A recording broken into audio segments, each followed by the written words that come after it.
Essa noite sobre enfrentando as tempestades que chegam. Você pode repetir comigo? Enfrentando as tempestades que chegam. O texto que eu quero usar hoje se encontra no Evangelho de Marcos, no capítulo 4, o versículo 35 até o versículo 41, que nos diz assim: Naquele dia, sendo já tarde, disse-lhe Jesus: Passemos para outra margem.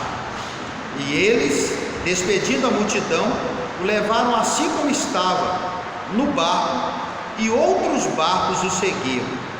Ora, levantou-se grande temporal de vento, e as ondas se arremessavam contra o barco, de modo que o mesmo já estava a encher-se de água. E Jesus estava na popa, dormindo sobre o travesseiro. Eles o despertam e lhe dizem: Mestre, não te importa que pereçamos? E ele, despertando, repreendeu o vento e disse ao mar: Acalma-te, emudece. O vento se aquietou e fez-se grande bonança. Então lhes diz: Por que sois assim tímidos? Como é que não tendes fé? E eles, possuídos de grande temor, diziam uns aos outros: Quem é este que até o vento e o mar lhe obedecem? Que Deus possa abençoar a minha vida e a sua vida, e esse texto também no meu coração e no seu coração. Enfrentando as tempestades que chegam. Quando nós ouvimos falar sobre tempestade, essa palavra tempestade, ela é sinônimo de problema. Quase que sempre quando nós usamos essa palavra, nós aludimos a isso, a dificuldade, a tribulação. Ninguém está livre de passar. A questão não é se eu vou passar ou não vou passar. A questão é quando nós iremos passar. Porque todos nós passamos por problemas, por dificuldades, por tribulações. Eu acho que o mais importante aqui, eu diria que a questão aqui é como você se comporta diante dela. Eu vivi uma experiência na minha infância e juventude, e morava na cidade de Governador Valadares.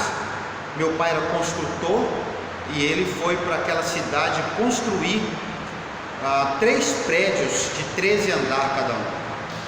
E chegou um tempo que houve muita chuva, e então foram nos avisar que as águas dos rios estavam subindo muito, e na cidade de Governador Valadares passava o Rio Doce, passa ainda, né, o Rio Doce, e realmente o rio encheu muito e inundou o nosso bairro. Eu morava no bairro São Pedro.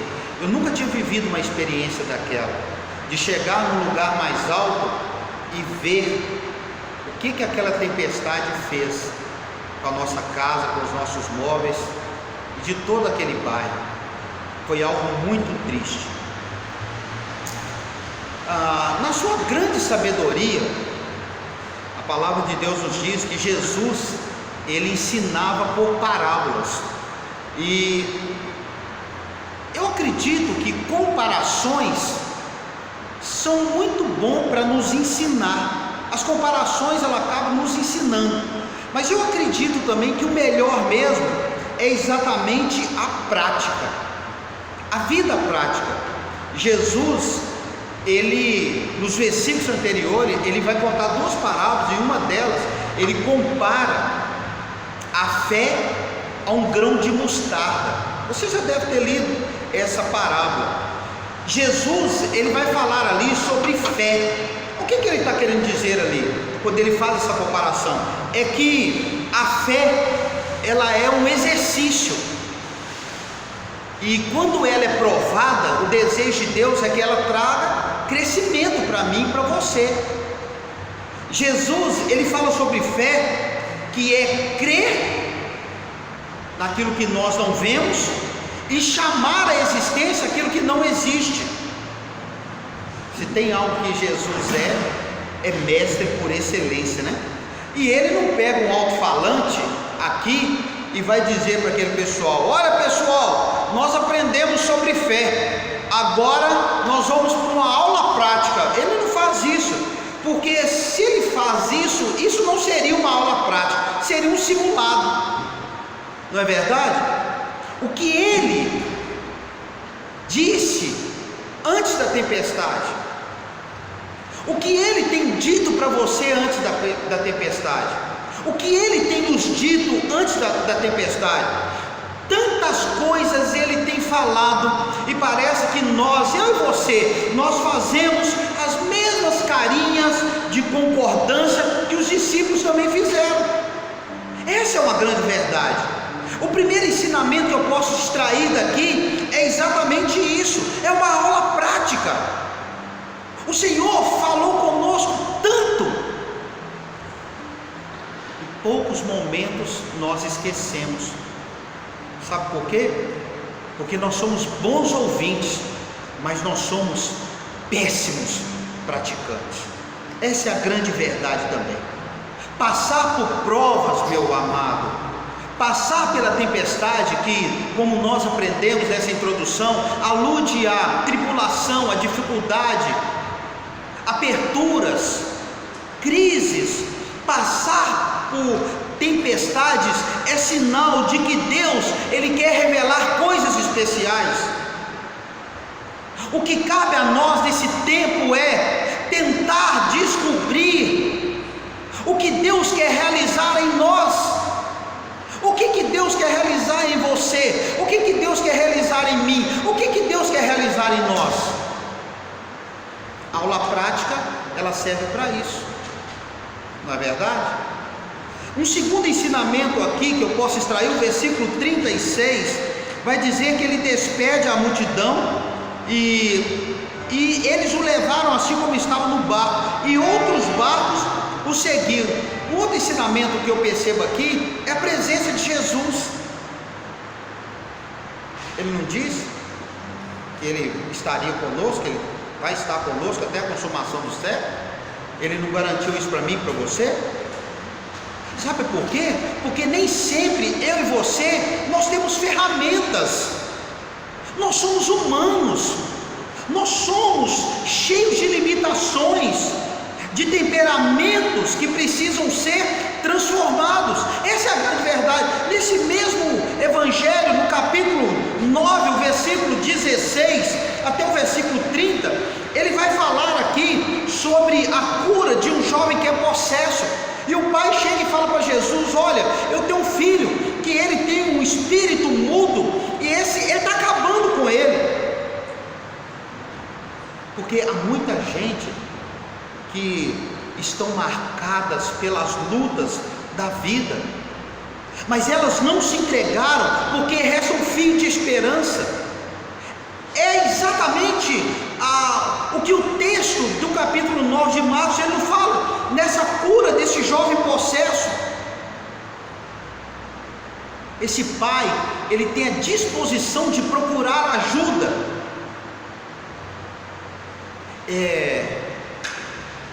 a disposição de fazer com que haja um encontro da esperança, encontrando a escassez, encontrando com a abundância, poderíamos dizer assim.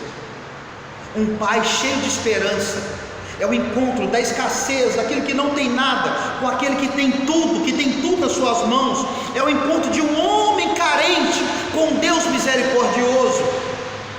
E Jesus vai lançar o desafio para ele: é crer ou não crer. O desafio é esse, o nosso desafio é esse.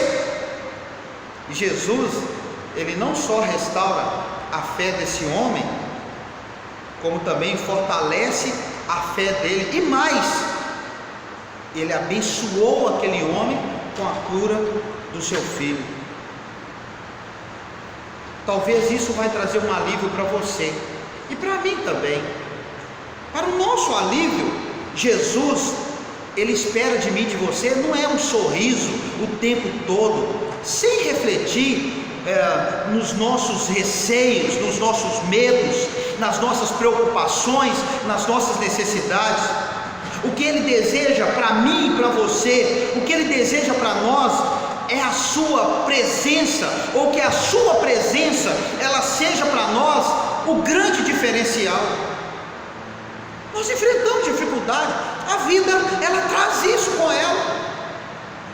Há momentos que nós sorrimos abundantemente, há momentos que nós nos regozijamos, mas há momentos também que entristecemos, há momentos que há medos, há momentos que há receios, há momentos que há preocupações. Jesus não espera que a gente fique sorrindo o tempo todo, Ele só espera que a presença dEle, ela seja para mim e para você a grande ou o grande diferencial. Ele espera que tê-lo ao nosso lado, você ter Jesus ao seu lado, precisa ser para você e para mim sinônimo de segurança, sinônimo de restauração. É isso que Ele espera. Você já notou, já percebeu os efeitos da tempestade? Eu contei o que aconteceu com a minha família lá em Governador Valadares, e eu pude ver os efeitos dessa tempestade. O vento, ele é uma corrente, ou melhor, ele é uma forte corrente de ar. A gente não vê o vento, a gente apenas sente o vento. Nós podemos sentir o vento. E o forte do vento, o forte da tempestade, é tirar as coisas do lugar. Quando nós passamos por dificuldade, por sofrimentos, por tribulações, as coisas parecem que saem do lugar. Se as estruturas da sua vida têm sido abaladas, é porque Deus tem coisas novas para você, é porque Deus tem coisas novas para mim.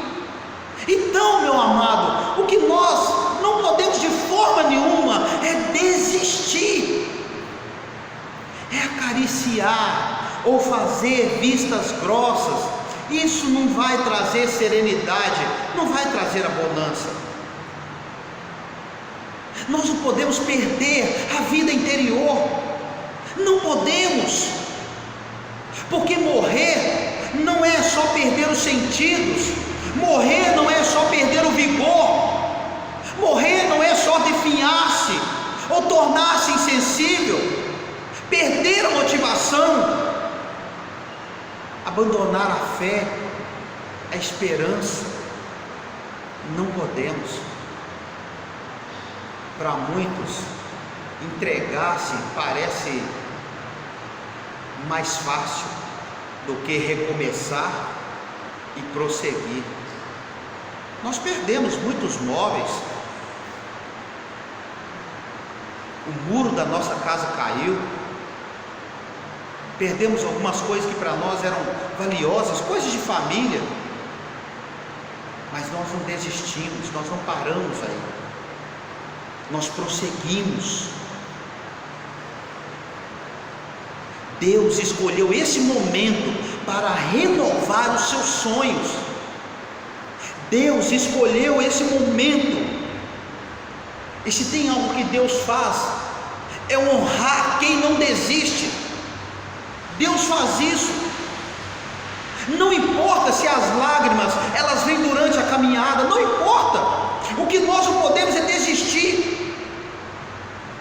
O Salmo 126 diz que aquele que sai andando e chorando enquanto semeia, voltará com júbilo, trazendo seus feixes. Hoje pela manhã, nós fomos agraciados com uma manifestação carinhosa por parte da igreja, e completando 32 anos de casados, estamos saindo das bodas de pérola, indo para bodas de rubi, e houve essa manifestação. E quando de manhã nós, ao despertarmos, fomos presenteados com uma cesta maravilhosa, mas muito melhor de todos os produtos que estavam ali dentro, para nós nos degustarmos um café da manhã maravilhoso, foi a manifestação, foi a atitude. E nós entendemos que é isso. Não importa se as lágrimas vêm durante a caminhada, o que importa é continuar plantando, mesmo no tempo difícil, porque nós vamos colher os frutos com alegria. Nós podemos colher os frutos com alegria, os frutos de vitória, os frutos de experiência, os frutos do crescimento espiritual, os frutos da maturidade com Cristo, os frutos do fortalecimento da fé, os frutos da proximidade de Deus e com Deus. Há tempo para todas as coisas, e esse pode ser o tempo de você lutar, o tempo de eu lutar, o tempo de nós lutarmos. Há tempo para todas as coisas. Eu quero ficar por aqui essa noite. Eu vou deixar para o próximo domingo a conclusão desse sermão. Eu quero pensar ainda em 3 ensinamentos. Eu quero deixar aqui para você essa palavra, mas eu quero desafiar você a não perder no domingo que vem o término desse sermão, enfrentando as tempestades que chegam. Há tempo para todas as coisas. Esse pode ser o tempo de lutarmos. É tempo de você lutar. Que Deus nos abençoe. Em nome de Jesus.